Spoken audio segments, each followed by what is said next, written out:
As far as I'm concerned, as long as that same respect and recognition is not shown toward every one of our people in this country, it doesn't exist for me. And during the few moments that we have left, we want to have just an off-the-cuff chat between you and me. Us. We want to talk right down to earth in a language that everybody here can easily understand.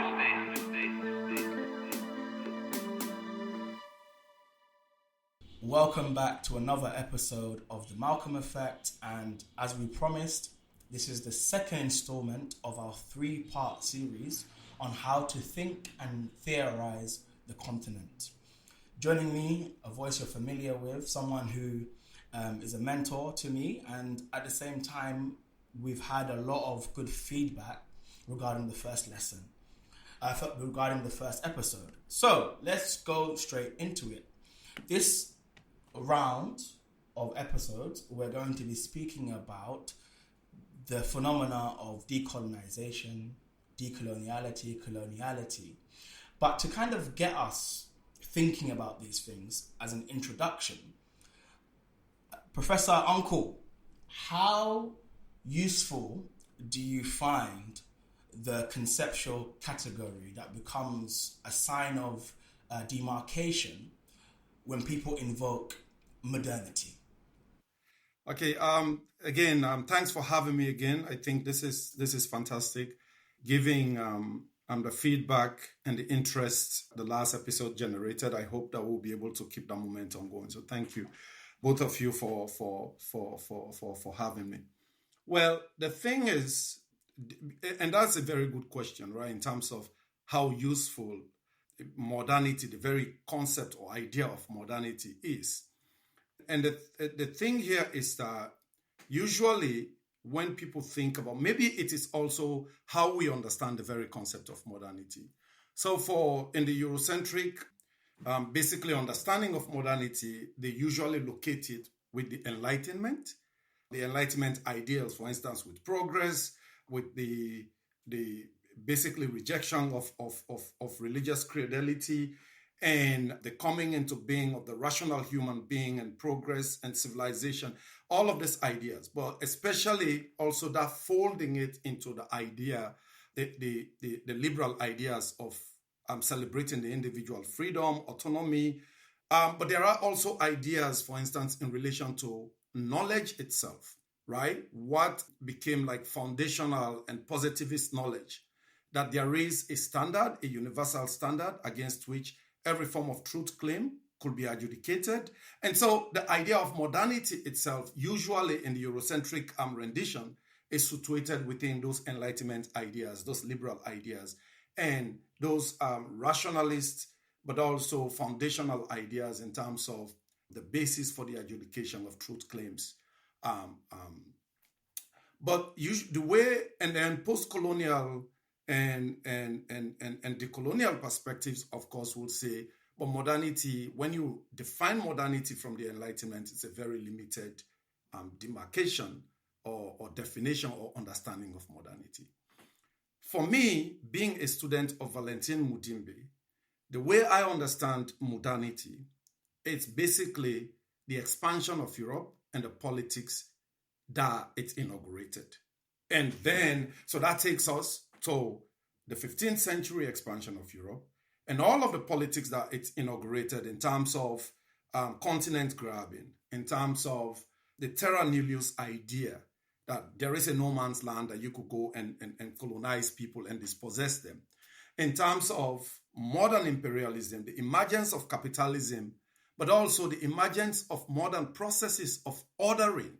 So difference, colonial difference and colonial ordering, and all of those politics are actually situated within the larger politics of European expansionism. Europe in the 15th century was very marginal, and it decided, based on certain conjunctural processes and events, that it was going to expand. And normally they call it the age of discovery. But we know they were not discovering anything because there were people living in those places, right? So for me, when we think of modernity, then we are thinking about the processes, the expansion of Europe and the politics or European geographic expansion or exploration inaugurated. And amongst that, of course, the emergence of mercantilism and capitalism, the emergence of, even in the case of Europe, the emergence of the modern state, we are talking about the territorial state, the Reformation, the Protestant Reformation, and all of these are actually tied. These were not endogenous processes that developed in Europe.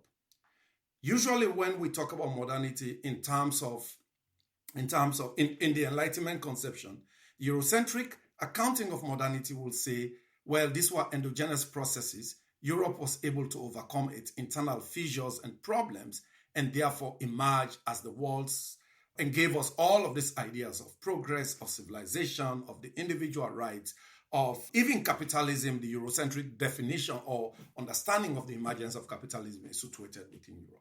But the question then is, what is it that we are missing when, one, we reject modernity as a marker by which we understand our current condition, the post-colonial condition, the current condition of the world?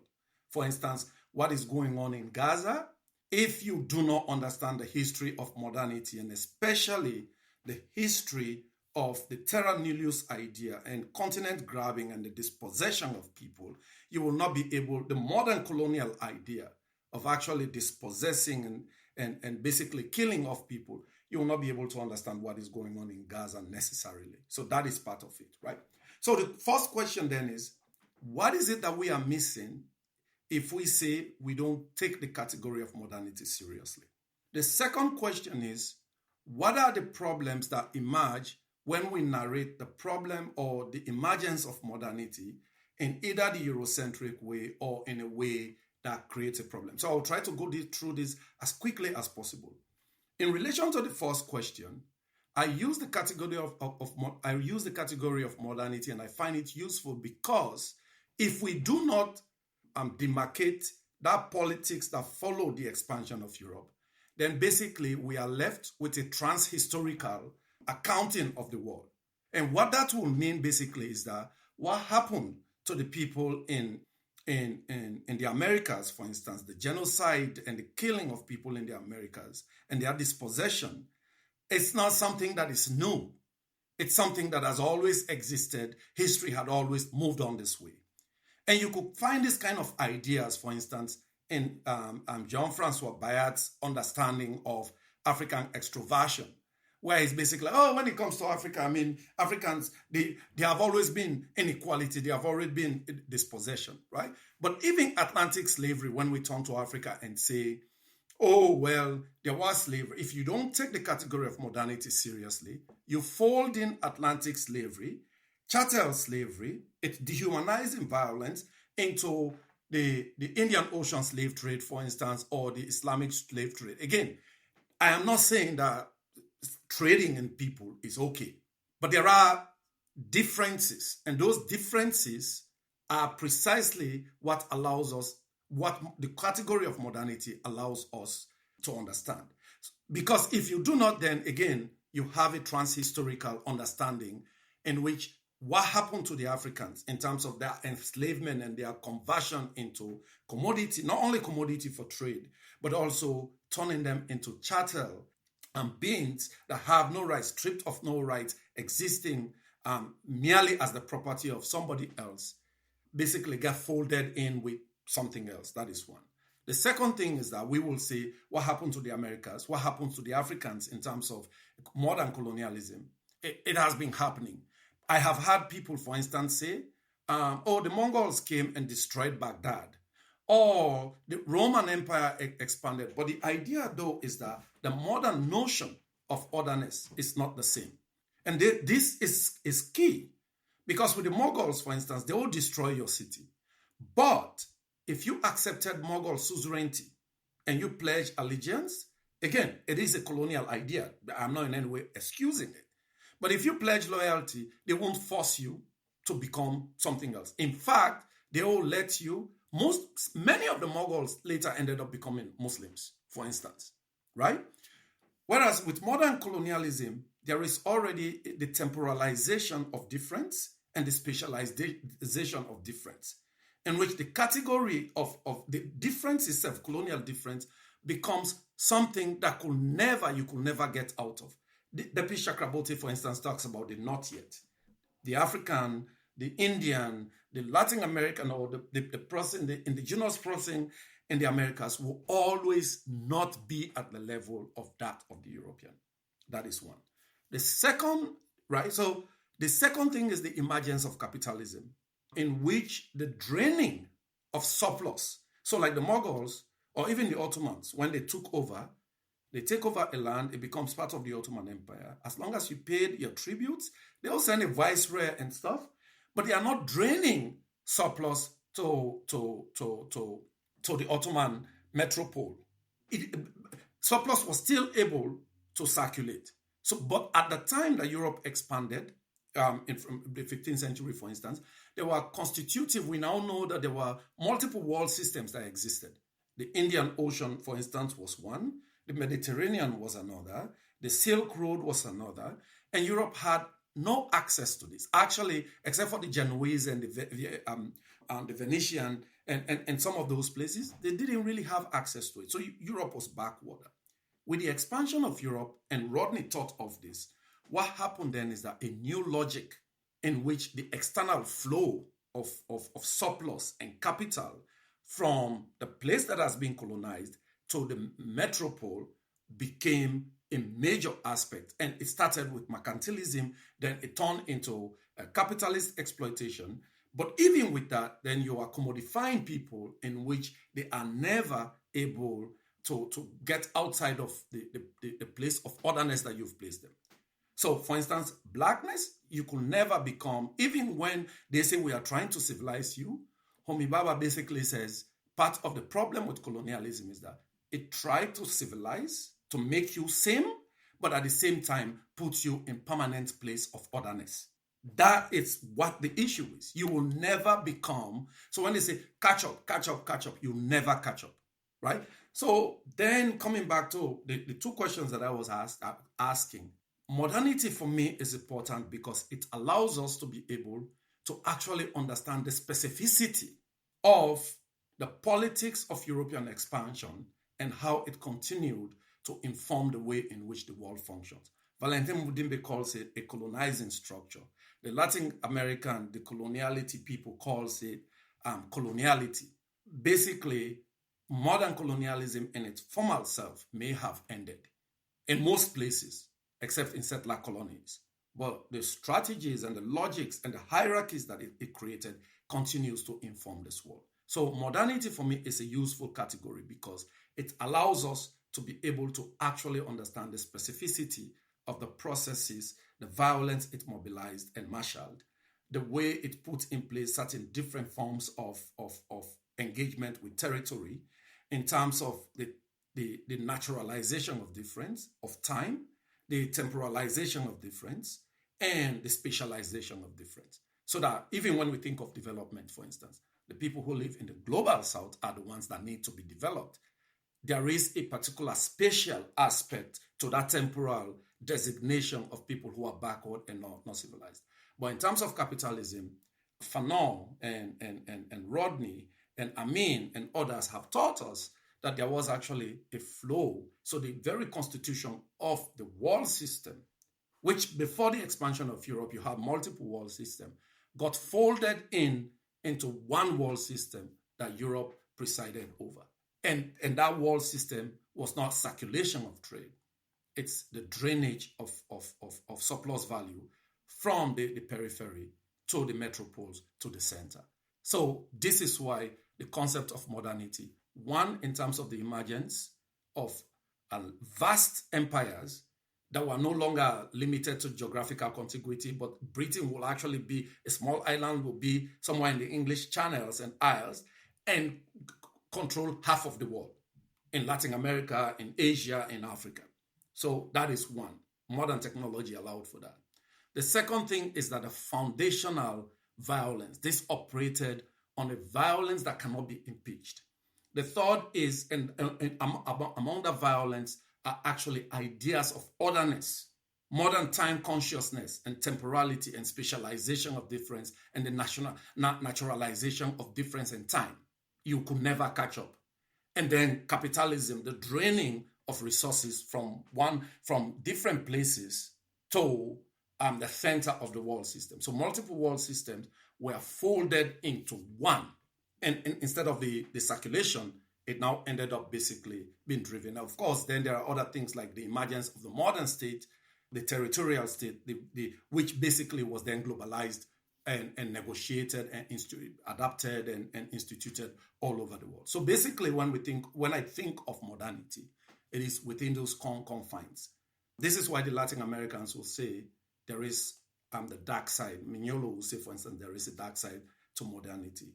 Said's notion of Orientalism is precisely to say modernity itself produces particular forms of difference, which is like Orientalism in that sense. So Orientalism, Africanism or Latin Americanism or coloniality are actually the underbelly of this modern system that I'm describing. So this is why modernity for me is a useful category. Yeah, so I have two follow-up questions because I think that was just such an excellent and informative response to the question of modernity. But I think one thing that you initially mentioned is Eurocentric understandings of modernity as well as post-coloniality, refuting these Eurocentric conceptions of modernity tied to enlightenment, tied to the rational human being. And really what we're getting at is certain epistemic systems. However, your definition of modernity is one that you phrased as the politics of European expansion. So then how do certain epistemic regimes, I guess for you, is politics a more expansive category as opposed to dealing simply with the ideological epistemic, or is there a relationship between the two and are they nestled within each other? That's the first question. The second question is, oftentimes when one speaks of coloniality, there's a fixation on 1492. And what I liked about your definition of modernity is understanding modernity unfolding as a process. And do you feel like a fixation on 1492 and for some reason in the Americas, does that hone in too much on a moment as opposed to really illuminating a historical process? Oh, thank you very much. These are heavy duty questions. I will do my best. I mean, the first one, it's very clear when I say politics, I'm not referring to government and I'm referring to power relations generally. Epistemic systems, ideological systems, systems of otherness, those are all politics. You could talk about that, right? So coloniality itself is a politics. It's the emergence or the effect of particular political regimes, social regimes, ideological regimes that have been put in place. Actually, that's how Said, for instance, described Orientalism as, how do you say now, the geography, or Mutimbe will call it the geography of discourse, right? And so, but last episode, we were talking about the colonial library. Said refers to it as the archive, right? The epistemic systems that in which we have been encoded to the point that it becomes so difficult to actually get out of it. So that is part of, when I say the politics of European expansionism, I'm not talking only of physical, political conquering of a certain place. It's all of the epistemic, the ideational, the representational, the archival configuration, the processes of representation, the politics of otherness and difference and alterity. Like all of that is what, for me, it's the politics. So that's why I said the politics of European expansionism, what happened after.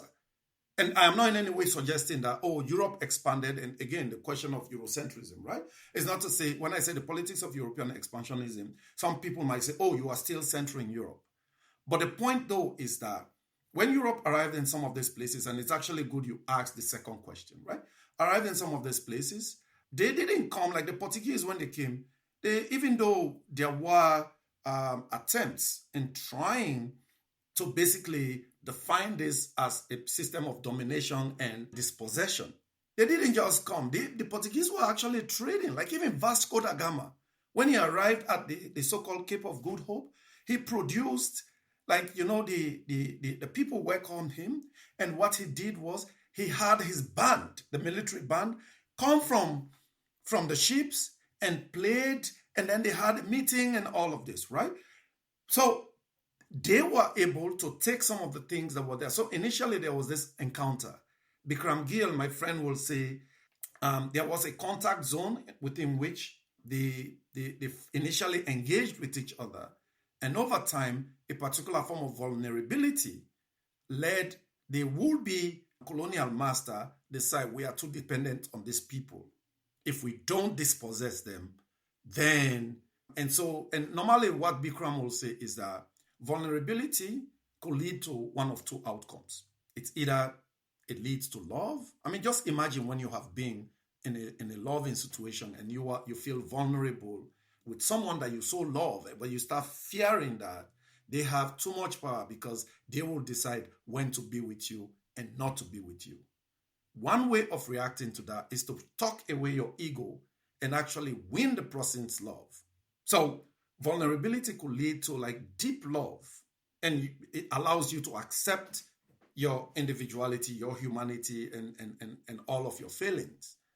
But another way, and we've seen that so much, even in personal relationship, it leads to abuse, where because you feel vulnerable, you try to control the person that you are in love with because you are afraid that they have too much power over the relationship and they are gonna eventually leave you.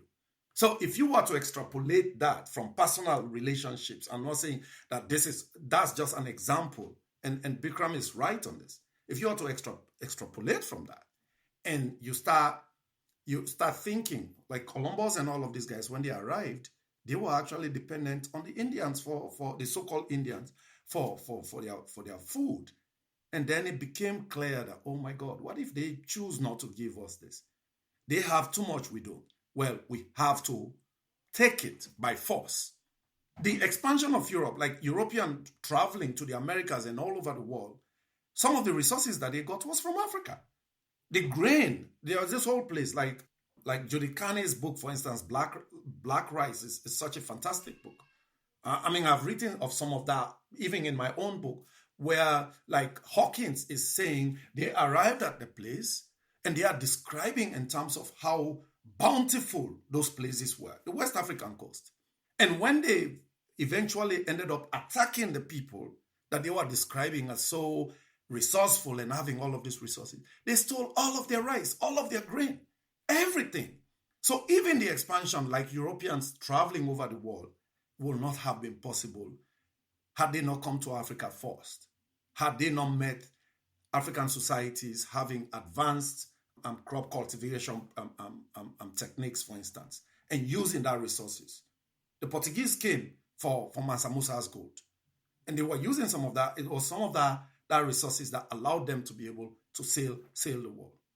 So the idea, going back to your first question, of saying European expansionism is not to impose a Eurocentric understanding on it. And that's why I'm saying the politics of European expansionism. Because the expansion of Europe brought different kinds of relationships. Those relationships were negotiated. And then ultimately, because Europeans in some sense felt vulnerable. There's Alphonse's letter, for instance, the king of Congo, to the Portuguese king, saying some of the people that are coming here are acting in such a lawless way. So it is there.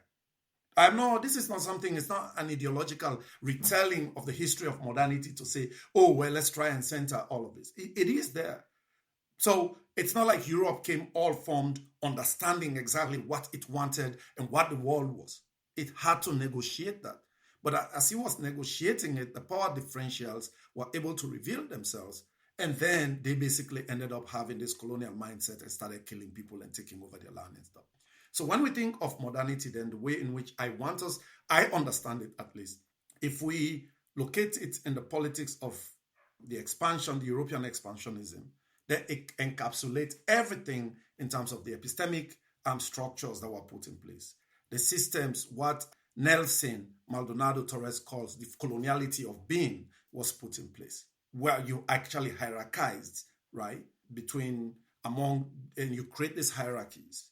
And you take over land, you domesticate the land. Mudimbe will call that domestication of the land, but it was not only the exploitation and annexation of land, and then you put in place different kinds of, and that results in a colonizing structure. But that was negotiated within different places. So that is one, the first part of your question.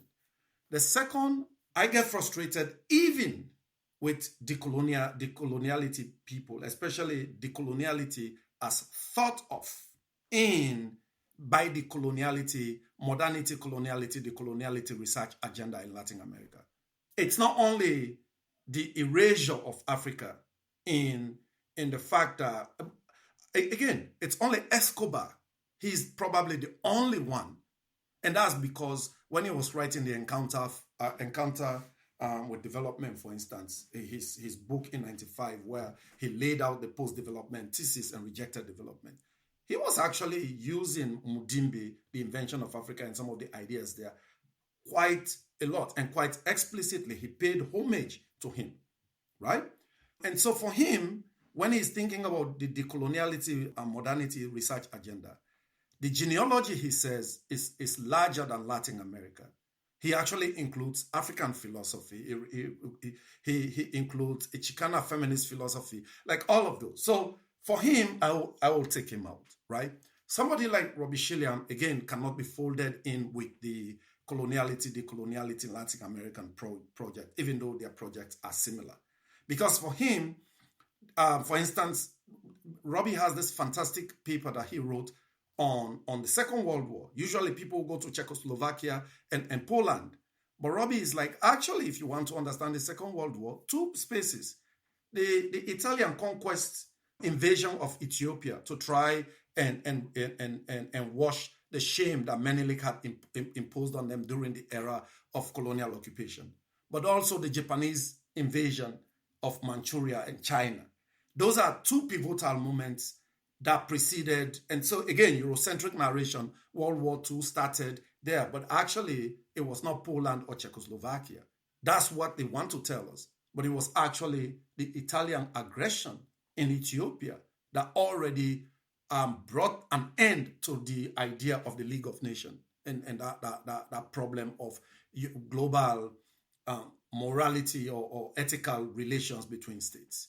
Right? So again, I will take him out. And also his idea of decoloniality, for instance, it's basically, for him, it's a reading practice.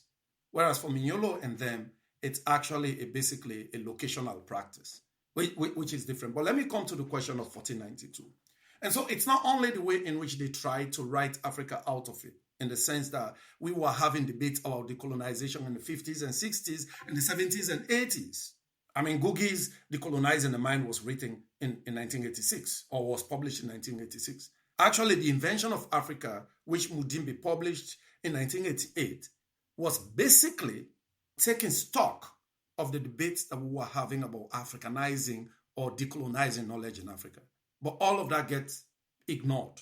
So let's leave that. Let's come to the actual telling of modernity and the decoloniality modernity group. They will basically center 1492 because a part of it is that Europe did not know that a continental mass existed. Whatever happened is that they knew of Africa and they knew of Asia. So there's the old world, Africa, Asia, and Europe. But with the Americas, when Columbus arrived there, even he was mistaken because that's why the very idea of West Indies and stuff. So 1492 then inaugurated a period that will lead to genocide, continent grabbing. It will lead to the foundational moment of the emergence of capitalism, and it will lead to the foundational moment of the reconstitution or the constitution of the modern world system. This is how they will understand 1492. And the reason why 1492 is important in that sense then, it was in Latin America, or in the Americas, let's just say in the Americas, a continental mass or continental masses or land masses that Europe did not know anything about. And when they arrived there, then that set in process or in motion all of those processes. So the politics of European expansionism that I am describing, for instance, the modernity, the coloniality research agenda, will say, was actually forged in Latin America. And we are organizing this colloquium at the University of Toronto next month. Momodu will likely be there. And part of it is to try and really put African decolonizationist thought and movement in conversation with decoloniality. And part of the presentation, my presentation, is really then to question this idea of the telling of modernity. So on the one hand, there is a Eurocentric accounting of modernity that locates everything in Europe as an internal process, endogenous process that nobody had anything to do with. That is one. And then the post-colonial and the colonial people, they also will tell the story of modernity from the vantage point of their region of emergence and their location, right? So Indians, South Asians especially, for them, it was really the Enlightenment ideas that they will engage with. And then for the Latin Americans came and said, but you guys are actually missing because some of those ideas were actually formed in Latin America. So 1492 is a more accurate date. But let's take a look at 1492. Okay. The Europeans, the Portuguese especially, came to Africa first. Now, this is not to say because they came to Africa first, therefore, then Africa takes a lead. No. But all of the things that they ended up doing in Latin America were prefigured in Africa first. Even the resources, and I had made this point earlier, even the resources that they used to be able to travel the world, they got some of it in Africa. So Mansa Musa went on pilgrimage in Mali, to Mecca. Legend or reports are that he brought so much gold that he created a gold economy on the way as he was going. The price of gold fell. Mansa Musa had not come back from pilgrimage, then Mali appeared on the Castilian or the European maps that were being drawn. He is actually there with a gold scepter, sitting there like they basically describing him that this place has so much gold. The Muslims were middlemen in this gold trade. So what happened was that Prince Henry the Navigator or the Portuguese was like, well, instead of dealing with the Muslims, because they already started clashing with them somehow, instead of dealing with the Muslims as middlemen, why don't we undercut the middlemen and actually go to the source of the trade? The expansion of Europe started then, trying to discover the location of Mansa Musa's gold. And the Europeans started coming from the 1430s, 1440s. The first places to be captured were the Azores and the Madeiras and the Canary Islands. They said they were uninhabited. Okay, we give them that, right? And then they came from Cape Barajo. They went by 1463, they were 53, they were in Sierra Leone. They were going down the coast. And this period, actually, I was taught in school as not only the coming of the Europeans, but the discovery of Africa. Because apart from the northern tip and in the eastern coast, nobody knew anything about Africa. In fact, even in the 19th century, they were referring to interior Africa as terra incognita. So the Portuguese came. Then 1453 happened. The Ottomans captured Constantinople, which means that the Europeans, the Genoese, and they didn't have access anymore to the spice trade, to the silk trade, to the spice trade in Asia. And normally when the story is then told, Africa is always reduced as a footnote. They will say, oh, it was because the Portuguese were trying to find an alternative route to India. That's why they came to West Africa, forgetting that they actually were coming for Mansa Musa's gold. They were trying to locate the source. And Howard French has written this beautiful book, Born in Blackness. When I read that book, some of it in there, it's not really new to me because I was taught in school that was exactly part of the reason why they came. The Europeans came. Adu Bohen and others had already made some of these points, right? So the Portuguese were coming now that, especially after 1453, the Ottomans had taken Constantinople, that become Istanbul. Now the Europeans did not have access to that other world system anymore. You now had to deal really with the Muslim middleman. So what does that mean? Then they were like, okay, well, we need to find alternative sea route. Let's first get to the gold, and then we will use the seaboard of Africa to get to the spice in the Indian Ocean. This is historical fact, okay? But after 1453, something happened. In Europe, there was then this idea that the Muslims that were seen not only as Saracens, labeled as Saracens, but also as the epitome of the Antichrist themselves, have taken one of the centers of Christendom. And therefore, we needed to now, Christ is going to come. And so we need to go around the world and proselytize our people and convert people to Christianity. So 1454, the Pope issued a bull, Romanus Pontifex. And everything that we know about colonialism in terms of colonial dispossession, the terra nullius idea, land grabbing, the killing of people, the conversion of people, like all of that is laid very bare in Romanus Pontifex. It gave the king of Portugal the right to enslave and dispossess all Saracens and pagans and disbelievers. You offer them the chance to become Christian. If they do not, you have the right to kill them.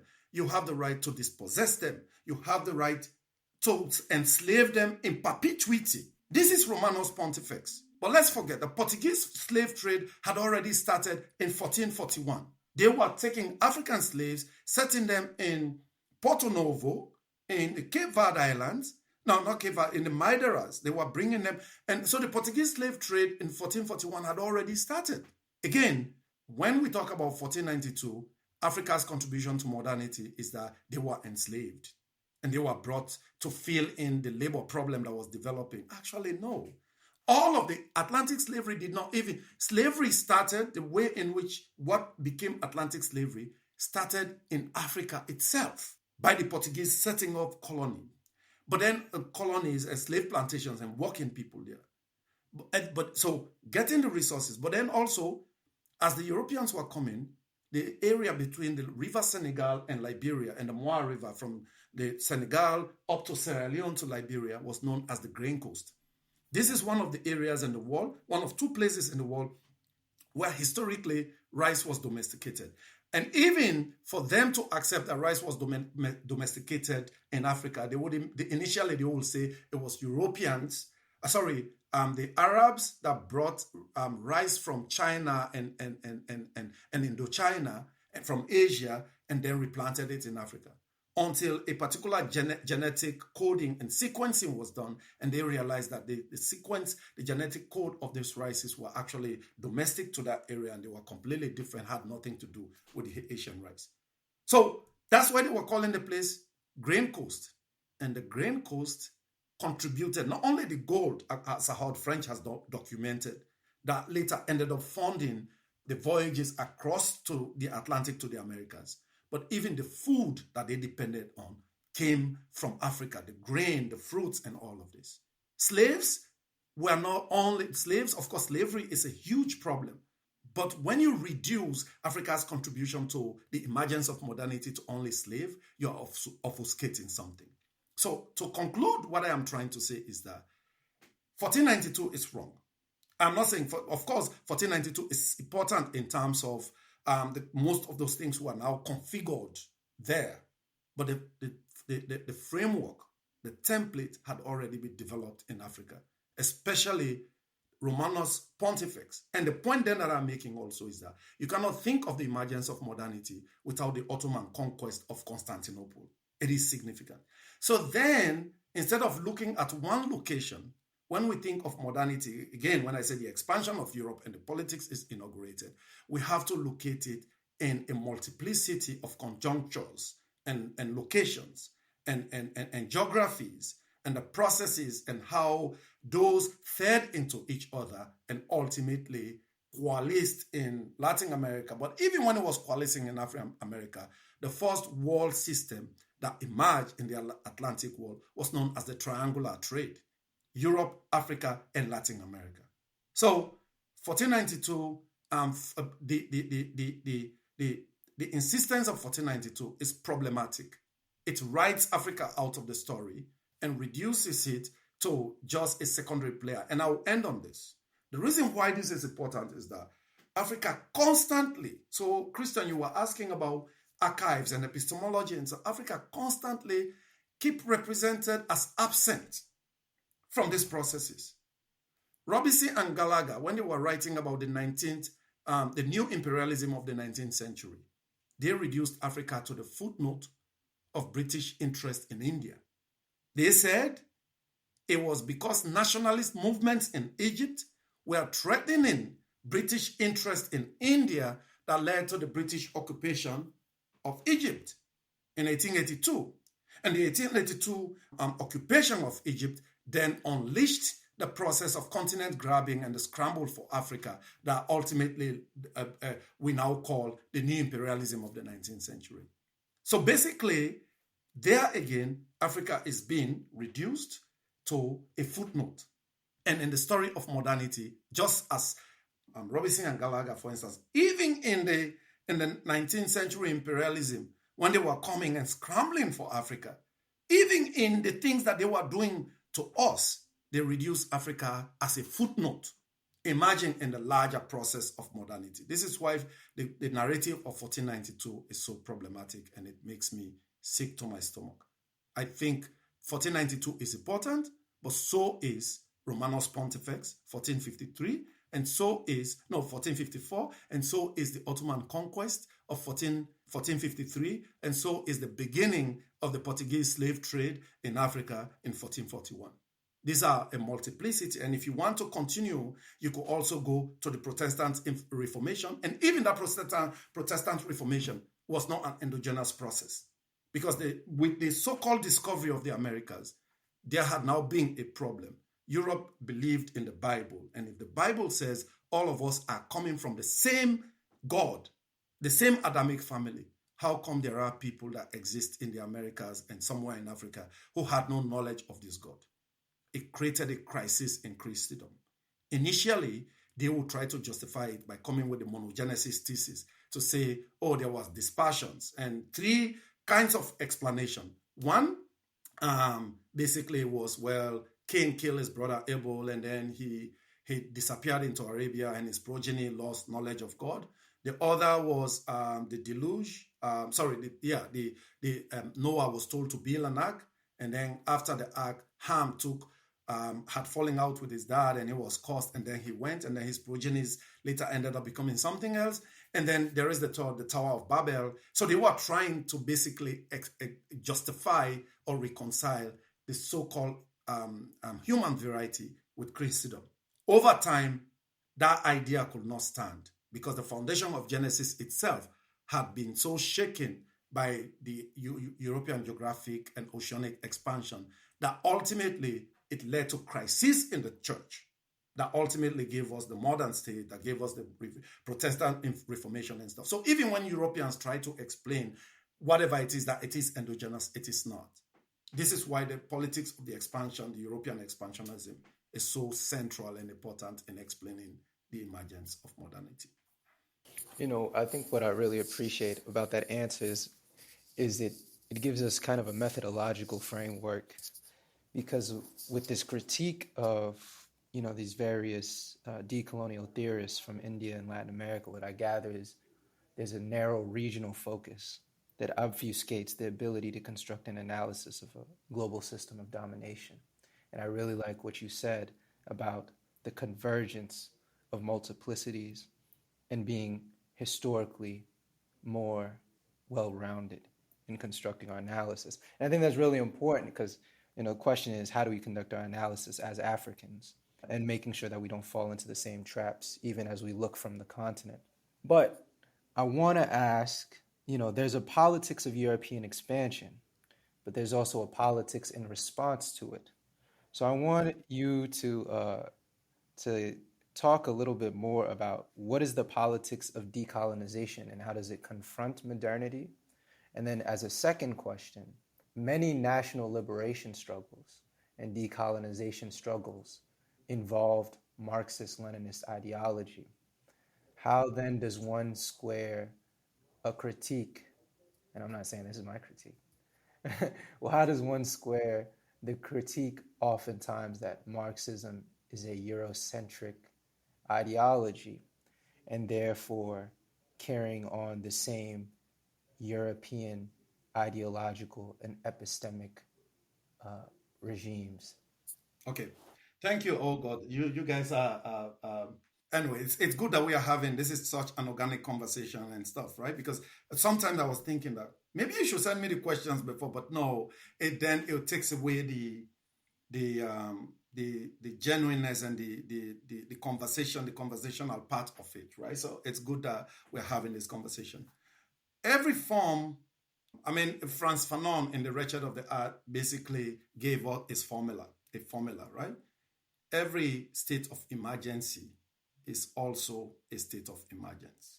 This is right. And so Bob Marley will say, every little reaction, every little action, there is a reaction. And that, right. But the point here is that everybody knows, and even like in African history, for instance, when they did the UNESCO General Volumes, there is a whole volume or a whole section of a volume that is dedicated to African initiative and resistance to colonial imposition. And the Latin Americans, I mean, Maldonado Torres is like, when we're thinking about modernity or we're thinking about coloniality, I mean, colonial imposition and the expansion of Europe, we know that coloniality has always been there for every form of European. And if you go to Latin America, there were Montezuma and all of these guys who were fighting. The Aztecs were fighting against people, even in Africa, right? So there has always been, even let's take when the French came to Algeria, Abdul Qadir was there. He was fighting them. He fought them in the mountains until at some point they got him. So that is not even something that we focus on. But the point then is also not to tell the story. My friend Bikram has this idea where he talks about we don't begin with the premise of conquest. The premise of conquest basically is like, oh, Europeans came, they were already fully formed and they knew what they wanted and they ended up conquering these places. No. And this is why I went into some detail talking about vulnerability and love and the possibility and how that ultimately will sometimes turn into violence, and most of the time it actually turns into violence, but it need not turn into violence, right? So vulnerability is also a moment of love when you actually take care of, right? You look at yourself and then you're like, oh, I'm vulnerable, I'm dependent on this person in a certain way. Then that brings admiration. You love the person and you strip yourself of the ego. Most of the time, we don't do that. Colonialism did not do that. This is why to this day, Europeans are incapable of actually understanding that they could learn from the rest of the world.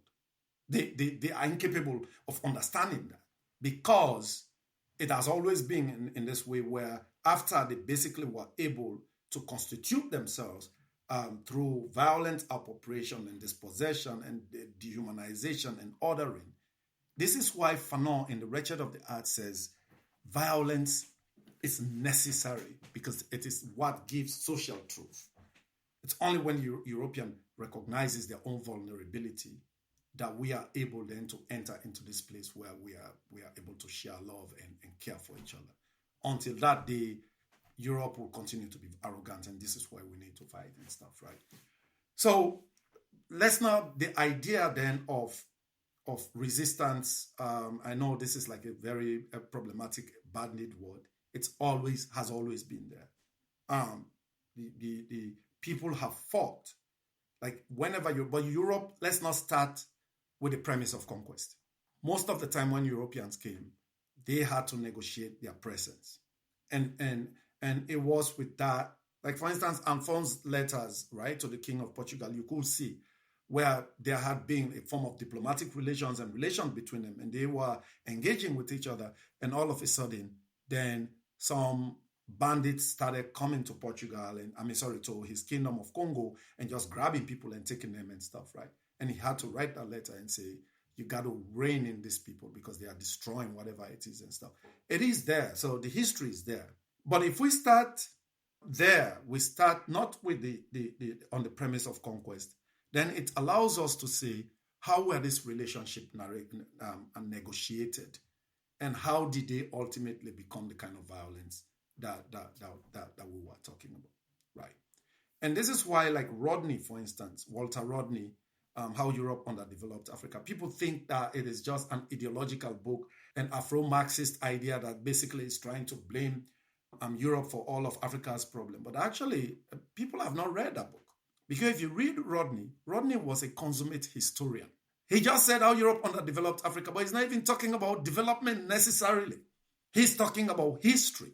the way in which every society has the trajectory of its own development, if you want to use that word. And they are going in multiple, right?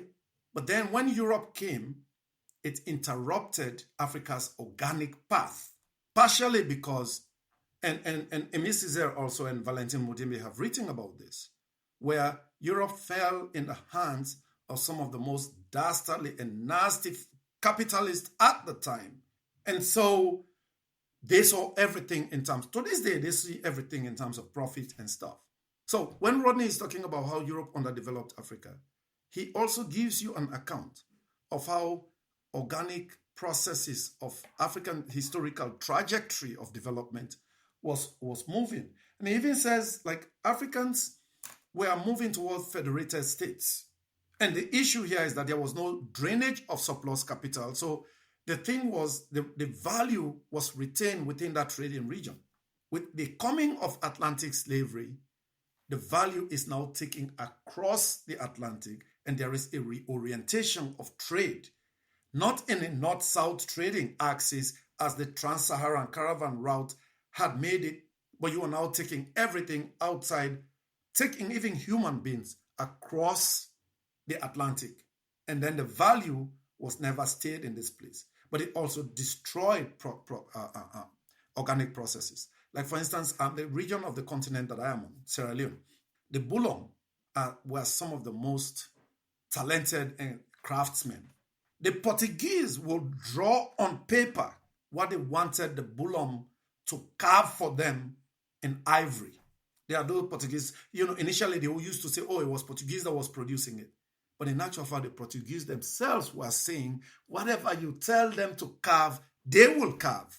In their reports, but in the scientific racism in the 19th century buried all of that. It's only later, when Africans actually started writing their own history and doing this research, that they were able to basically identify that no, it was actually Africans. You go to like the bronze heads in among the Yoruba and Ife and all of this. What the Bulong were carving in ivory, they were doing in bronze. All of those trades stopped. So this is the point, right? So why is capitalism important, or the Marxist idea important? In the first place, and I'm going to focus on Rodney here because Rodney is significant. Rodney, yes, he was from Guyana, but Rodney understood himself as African first. He was a Pan-Africanist. And his formative intellectual years were in Tanzania and in East Africa. And the issue here, even he did his PhD thesis on West Africa, the Mani invasion. It was through Rodney that we were able to understand exactly how the ethnicity in Sierra Leone that I belong to, for instance, the Mende, came to be. How the Mali Empire, there were forces that were moving in, and then they settled in Liberia and then moved along the coast and were engaging with those communities and changing them and stuff. That's Rodney's research. So why is somebody, a consummate historian like this, who is Pan-African in his orientation, looking at the world from a African situatedness and still believe that Marxism had something to do with what he was saying? And another question, why is it that the so-called third world Marxists, the Gonda Franks, the Samir Amins, the Rodneys, if you want, you could even throw Fanon in there, but even and Cabral, who was like a national, or Nkrumah, why did they think that Marxism had something to offer to them? And is it the same Marxism that, let's say, Eurocentric Marxism, for instance, that was based on Europe? No. Eric Williams wrote that slavery had a very significant role in the development of capitalism and industrialization. There is a book, Capitalism and Slavery, that Eric Williams, and initially he caught a lot of flack for that. But he had to go into the archives and actually demonstrate how the surplus profit from the plantations in the Caribbean and the Americas led to funding the machinery and the development of the Industrial Revolution in Europe. But coming back to Rodney, he was in Africa looking out. And this is what people forget. He was in Africa. He is a consummate historian of Africa. And he was basically looking at the debates that were taking place. This was the period of decolonization too. The debates that were taking place, And he basically was like, okay, let's look at the continent. And he was able to map a historical and geographical trajectory in which the Marxist analysis was important. But the point here is that Marxism is not the Marxism in Europe. The point that I'm making is that ideas could be adapted. Valentin Mudebe teaches me that mimesis and poiesis is mimesis. Every form of creation could be, every form of invention could be an imitation. So Marxism, the reason why Marxism was so important, because Marxism, what's his name? Antonio Gramsci called Marxism the philosophy of praxis. It allows you to be able to engage in particular political processes because it gives you a frame of reference within which you function. But that frame of reference, if you read Nkrumah, if you read Rodney, if you read all of these guys, they were writing, adapting Marxism to their own conditions. So Marxism is not just a derivative. Their discourses were not derivative discourses. This is the point that I'm making. Their discourses were adaptative. And actually, if you take the world, that's exactly what Europe did. Europe went all over the world, stole everything from everybody, and they adapted it to their own condition and claimed ownership of it. And we had this conversation last week or several weeks back. Why can't we do that? When Valentin Mudimbe talks about invention, you cannot go back to things as they existed before the Europeans came. It's a delusion to think that there is a pure African space that exists that you are going to excavate. Fragments of it exist. Some of it exists. You could take that, but you could also take stuff from around the world and adapt it to your own local condition in order to be able to reinvent and reproduce the future that you are looking for. So Marxism, the reason why dependencia broke away from Western Marxists is precisely the Eurocentric way in which Marxism was being adapted, was being deployed. And so they were like, no, this does not fit our own condition. This is why to this day, I remember when I was a grad student, the week on dependency and world system, the professor just basically said, well, dependency and world system are dead, so we don't have to focus on them. And then I was like, no, why? We need to understand where their critique came from. Even if you say that they got certain things wrong and they were wrong in some sense, you still need to understand why is it that dependency ended up, or third world Marxists basically felt that a new accounting of Marxist understanding of the so-called third world was imperative and necessary. Why?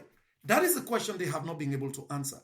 Because when they were telling their Eurocentric Marxist ideas, they basically just fold everything, even so even Eric Williams, when he wrote like the Industrial Revolution, they would basically fold everything. Oh, capitalism emerged in the European, in the enclosures in England, and the Industrial Revolution emerged from that.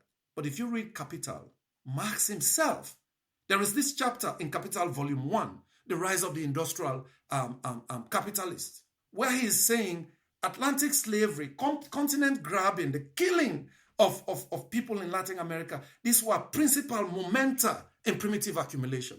That's Karl Marx, by the way. People don't read him. They read others, European Marxists, who interpret him in a very narrow Eurocentric way, and then they end up dismissing Marxism completely.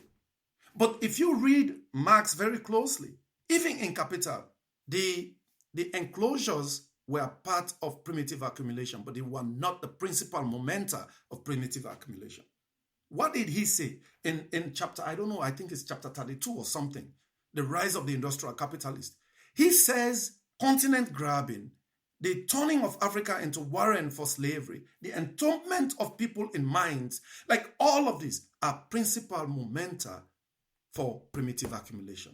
So capitalism itself started from the beginning as a global phenomenon. And this is why Sami Amin basically later ended up writing Eurocentrism, right? The very idea that, the way in which the theory or the history of capitalism and the emergence of capitalism is narrated is very Eurocentric and is very problematic. So even if you say, you ask the question, why is it that people like Amin and others were beefing with Western Marxists? Because Western Marxism was incapable of understanding their situation. So if you say it was just a simple derivative abstraction, or basically it was just an abstraction, a derivative abstraction of Marxist ideas in Africa, then why were they having those disagreements? Marxism was adapted to African conditions and it was interpreted from their location.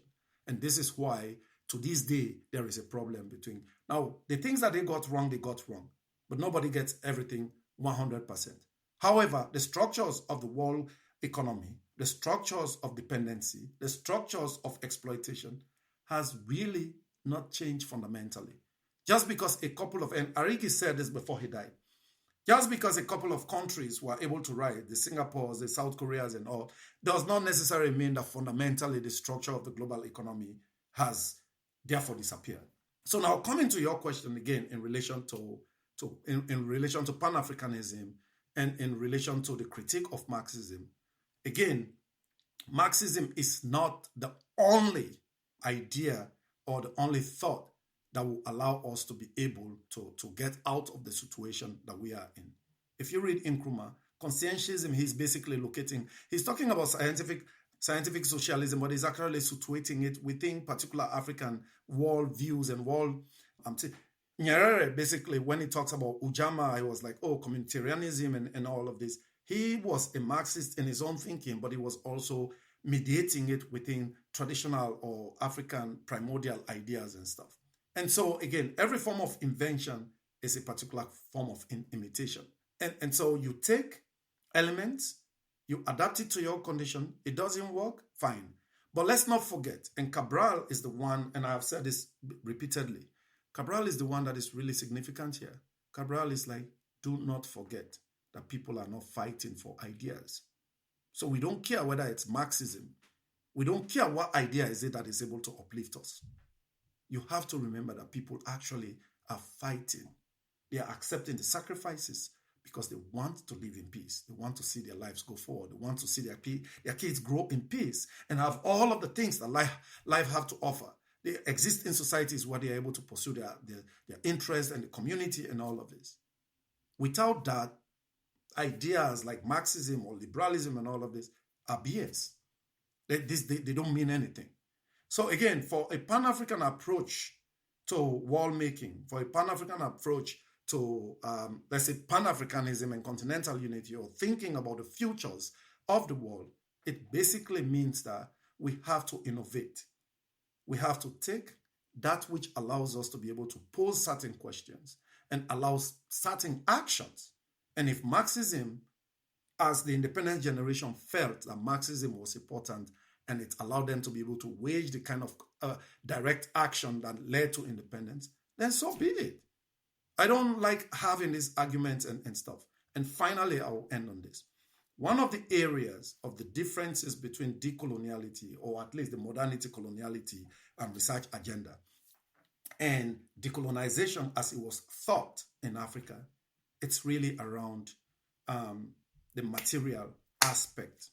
Epistemology is important. In Africa, we taught about, Engelbert Weng basically says that the social sciences needed to be decolonized. It's very clear. They were saying, right, like even that there is no one route to truth.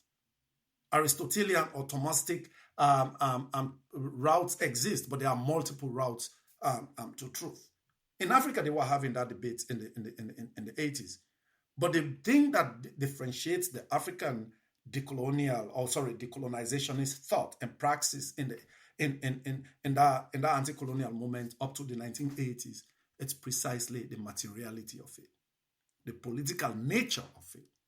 It was not just for the sake epistemology for the sake of epistemology, but epistemology that will allow us to be able to wage strategic battles that allow us to regain control of our communities and marshal our productive forces in order to be able to invent or reinvent an African future. That's what decolonization ultimately was about. So I think one thing I really want to get now is, with the way that this has been framed, one thing I really want to get now is our analysis of our current moment and what we bring into our current moment. Because as you said, right, there are things that have fundamentally not changed. But there are certain historical currents that are occurring right now that are very important, such as what's going on in the Sahel region. But even not just to be narrowed to the continent, there's larger global processes of de-dollarization going on. There's greater conflicts and contradictions between the US and China. What do we take from the independence generation into now? And what do you see as the kind of bases for the correct analysis and the correct politics for our current problems? That's a good question. The independence generation, I mean, people like to say that the independence generation failed us. I don't think that they did. The reason here is that we like to think about decolonization as a one-stop shop, right? So the independence generation, they want political freedom, and that was it. And then everything should have been won. No, I think the fact that we are having this conversation means that, again, I have repeatedly said, I know people get tired of this, but you pay homage where you have to. I am a student of Valentin Mudimbe, and he taught me that politics, philosophy, or even history is an occasion of permanent recommencement. Permanently. This is why I am never happy with the answers that I give when I am asked. I am never happy. Everything that I write has never been in the finality. I will always revisit it because that's how he taught me, to always revisit even your own ideas and try to see ways that they have changed and ways what you got wrong and how you could pose or reframe the question and pose it in a different way. So that idea of permanent recommencement is something that I think has to guide us. And then there is also a particular vigilance, political vigilance, epistemic vigilance, discursive vigilance, whatever you want to call it, that allow us to be able to be mindful of not only the things that we say, to be mindful of not only the answers that we pose, or even the questions that we pose, because different situations will demand different particular forms of questions. So going back to the independence generation, they were first and foremost fundamentally concerned with political power. And if you want to say that they failed, but if you were to define that independence generation on the basis of gaining political power, they did achieve that. The problem is Nkrumah wanted them. Oh, let's go to Nkrumah. Nkrumah at independence was screaming, "Seek ye first the political kingdom. Give us first the political kingdom." Because anti-colonial rising and struggles for independence were framed in political terms. Let's not forget.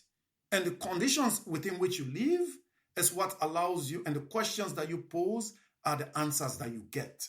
Sometimes even the questions that we pose, defined by our circumstances, by the context within which we are located, by the resources that we have, by the ideas that we have, and all of that. So for Nkrumah, seek ye first the political kingdom, and all others shall be added. He achieved that pretty quickly.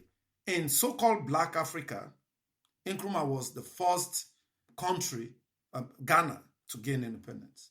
But for him, and I think this is why we have to constantly go back to Nkrumah and Cabral, because for him, the independence, that political kingdom, was not enough.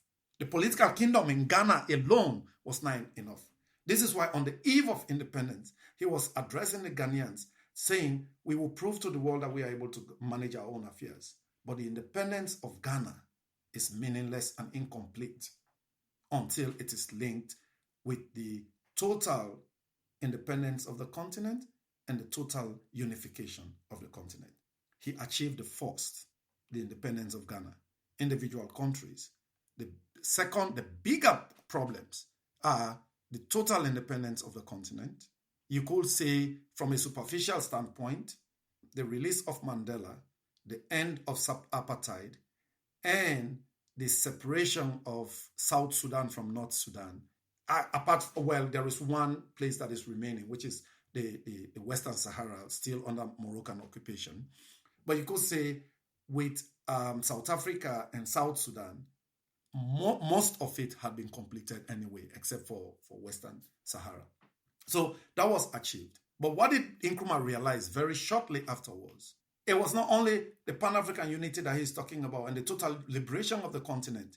The independence of Ghana is incomplete without the total liberation of the continent and the total unification of the continent. This is why in 1958, he had the All Africa Conference in Accra. All nationalist groups that were fighting for independence, he invited them, the radical ones, invited them to Accra and says, let's form a common front.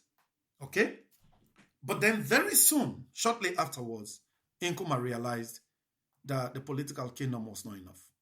I had said this before, and I think we need to really, because I'm an Nkrumahist, if you want to put it that way.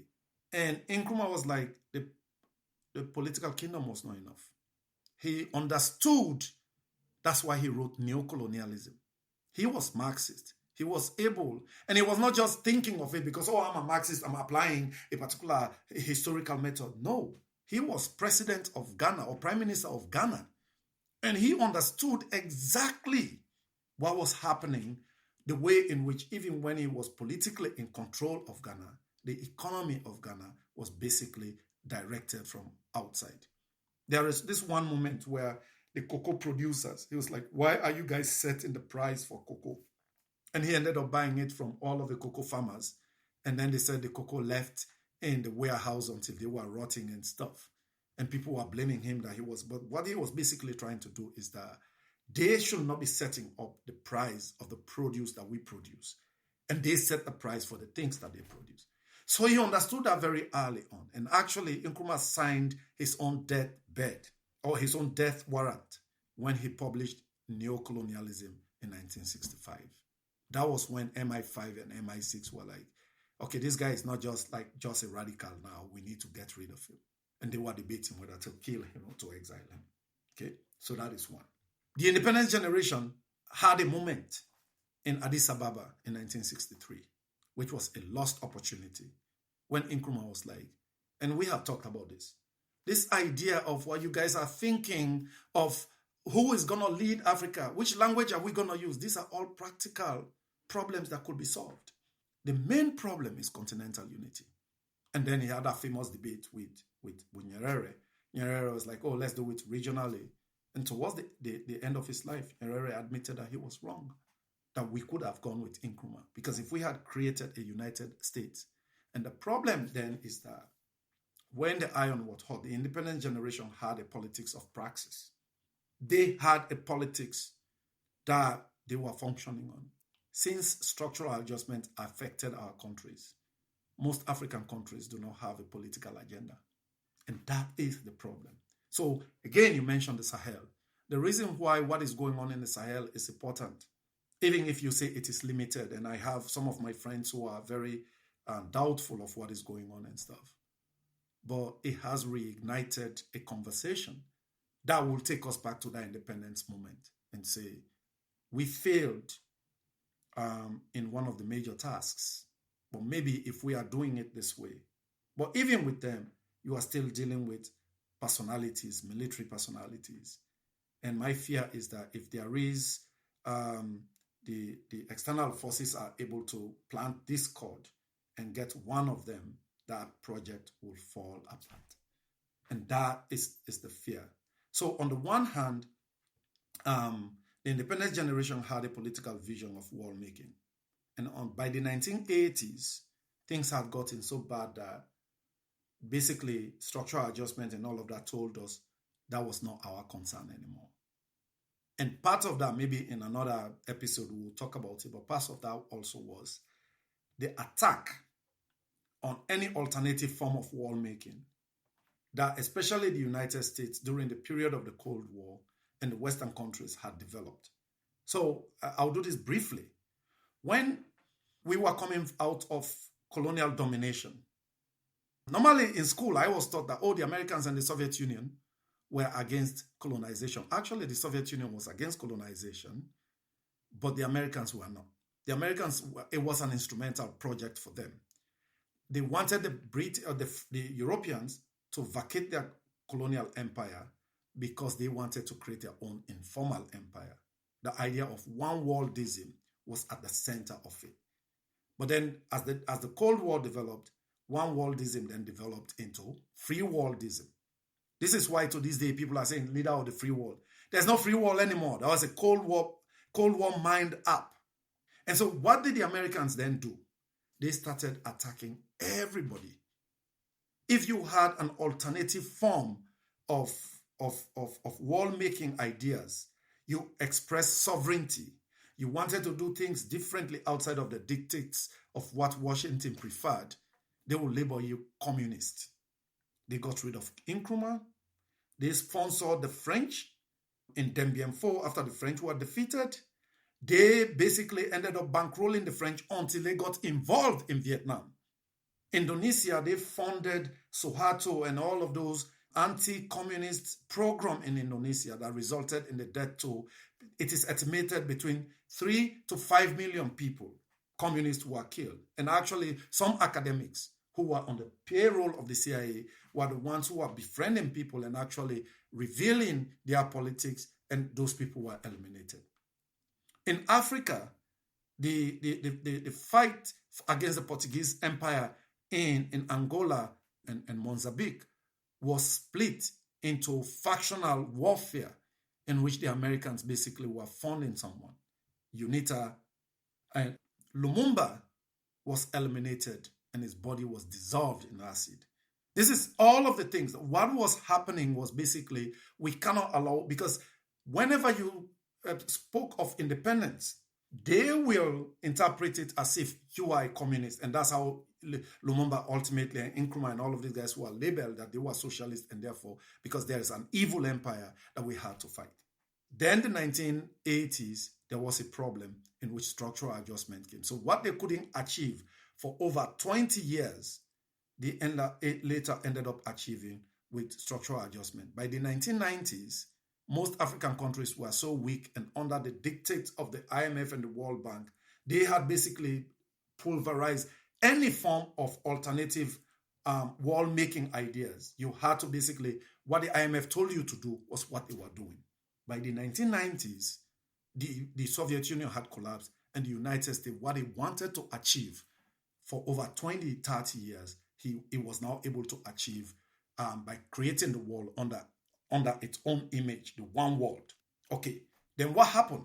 They overplayed their hand. In 10 years, 9/11 happened, and the Americans, basically, they were not even kind to anybody. They were now changing governments and stuff until they finally ended up with Libya in 2011. They basically overplayed their hand in Russia and Ukraine, and now we have the world in the place. So that we are in the place now that even the one world is, or the American grip on the world, we are now talking about the unipolar movement, which lasted 30 years, is now coming to an end, and it's now being negotiated. And I think the rise of China, if African countries have politics, and this is why what is happening in the Sahel is so important, because we are at the cusp of the transformation of world order, in which in 500 years, since the expansion of Europe, we have a country which is not a European country or a European extracted country that is at the cusp of becoming a global power. And the way it is doing things, it's quite different. And if the African countries could reinscribe the politics that the independence generation had without, of course, their own failings, then this is an opportunity to reimagine the continent, and this is an opportunity to actually push the continent into the space that it is supposed to be in. So again, what is happening in the Sahel, you might disagree with the fact that, these are military officers, and I know it is fragile and all of that, and there may be certain things that people may not like, but I think in the grand scheme of things, the transformation of the world, or the attempt at transforming global power to a multipolar system, and what is happening in the Sahel, this is the rise of China, the reassertion of Russian power. What is happening in the Sahel, I think this is an opportunity for world making to go back to the independence generation and their questions and maybe reframe them in a different way. I'll stop there. Before we close out, Professor, is there any closing thoughts you have? No, I think, I hope I didn't talk too much, but the questions that you ask do not require, they demand a longer response. They do not require like short bursts here and there. And normally I also try to be thorough in the way in which I think. And there are certain things that I will miss here and there, but I think the train of thought is already there where people might be able to look at some of these stuff. I think these conversations are important. And let's see what the public say. And in the end, hopefully by the time we get to the third one, we'll be able to put all of these things into perspective. But again, let me end with this. To say that I am critical of post-colonial theory or decolonial theory does not mean I disrespect the project.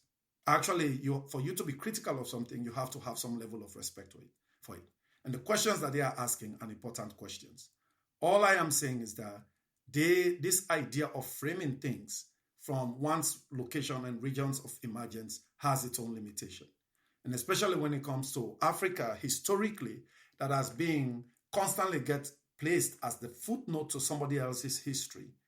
It is frustrating to see that, like, for instance, a radical epistemic and approach like decoloniality is also reproducing its own silences and also confining the continent to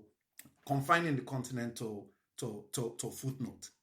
In fact, there is nothing that the Latin American people have been talking about that we had not already talked about in Africa. And again, this is not to say what they are saying is not important. It is important because they are framing it in a different way. They have brought to our knowledge new ideas and new ways for us to stage strategy and engage with the violence of colonial modernity.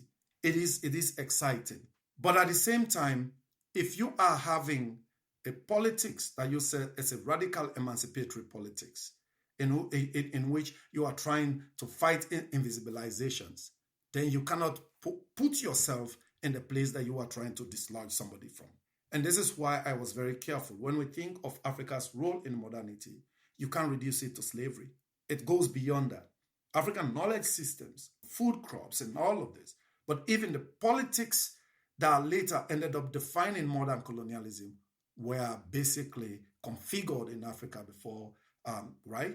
But it's not only in Africa, because these were also reactions to certain processes. So if we are constructing really the history of modernity, we have to think about the Ottoman conquest. We have to think about the expulsion of the Jews and Muslims from Spain. We have to think about the coming of the Europeans to Africa and Romanos Pontifex and all of those processes that were reconfigured here. And we have to think about 1492 and the politics there beyond.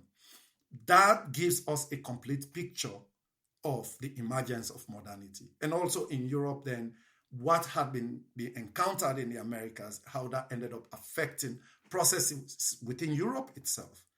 Modernity was a global thing. It did not emerge in one particular place, even though Europe tried to tell the story and monopolize reason and expel everybody from it, to claim transcendental self-consciousness and evict everybody from it. Modernity was truly a process that was set in place by multiple and was negotiated in multiple places. And if decoloniality is going to serve its purpose and it's going to serve its promise, then it has to also be able to do away with not only the superficial claims that it is making, but it should also do away with its own silences and the hierarchies that it is trying to construct. And finally, Mignolo, for instance, the idea of border gnosis. And again, this is why I was saying, like, for me, I have to read Africa first and see what is there. And if there is a limitation or there is an absence, then I will bring everything else to complement that which is missing. But the idea of border gnosis, right, which is basically Mignolo, that is taken from Valentin Mudimbe's The Invention of Africa. And even him, he's forced to recognize that that's what it is. The idea that we have been having of epistemic decolonization, we have been having some of these conversations here. Even that idea of positing your own location. Fanon is like, oh, my body. Fanon, even though they will say he's from the Caribbean, Fanon's theories, especially not Black Skin, White Mask, but the Wretched of the Earth towards the African Revolution, like those were theories that emerged in the African context. Fanon was in Algeria. He was going to go to Senegal if Senghor had replied to him soonest. but that delay, he was in Algeria. Rodney was in that. In fact, world systems theory, Wallenstein and what's his name, Arrighi, it's an African theory. They were in Africa engaging with what TANU, the Tanzania nationalist movement, what they were thinking. It was from there that they were able to look at the world and say, oh, what? Yes, there is a world system. The idea of racial capitalism comes from South Africa. Robinson was in England. He met some South African anti-apartheid scholars, came in contact with them, came in contact with the theory of racial capitalism. Of course, it was limited in the sense that they were using it to analyze the South African economy and the politics under apartheid. And he took that and gave it a kind of universalistic or generalistic interpretation, and then made it into what it is. So Africa is not this backwater. Africa has always created, it continues to create. Our frustration is the way in which the continent is ultimately, it's taking advantage of. We take so much from the continent, and either we erase its influence or we minimize it and relegate it to a footnote or a site that could be just forgotten. That is like somebody like me, my scholarship, it is that frustration. And this is what I have been trying to get at, to say, no, Africa has always created and it continues to create. And Africa is not a backwater. It is actually central to all of these assemblages of global processes and global power. Unfortunately, the frames that we have, the way in which we are forced to ask questions, or the way we ask questions, the answers that we pose, ultimately what make us not able to see exactly the centrality of the continent to all of these processes. I'll end there. And I just have to say, in terms of the length of the answers, I was listening intently the whole time. I mean, my ear was so close to the computer, it was almost touching the keyboard. So, Me too. This was just a wonderful, moment of learning for us, the listeners. So, to everybody listening to the Malcolm Effect, African unity and African power, y'all. We'll see you next time.